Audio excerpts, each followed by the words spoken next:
Et la gendarmerie d'Amboise lance un appel à témoins afin de collecter toute information pouvant aider l'enquête. Selon le procureur, il n'y a ce soir plus aucun doute. Il s'agit bien d'un acte criminel.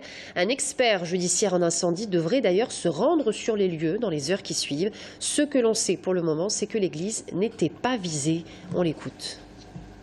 Une fois les premières constatations faites, on va bien évidemment demander à un expert en incendie pour essayer d'avoir un petit peu plus, de pouvoir affiner davantage la chronologie des faits, bien qu'on sache déjà qu'apparemment l'église n'était pas visée en soi, ce qui est de loin le dégât les plus importants.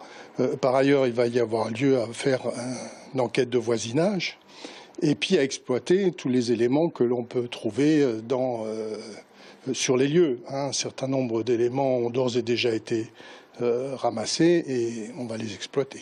Inutile de vous dire que ces dégâts sont sans commune mesure, je pense, avec ce que les auteurs avaient en l'idée de faire. Parce qu'il semble bien, compte tenu des premières constatations, que plusieurs auteurs ont vraisemblablement voulu faire une équipée sauvage ou que sais-je. En tout état de cause, je ne pense pas que l'église était particulièrement visée, puisque, comme dans d'autres villes, un certain nombre de véhicules ont été dégradés, ce qui s'apparente bien à des dégradations assez classiques, mais qui ont malheureusement mal fini.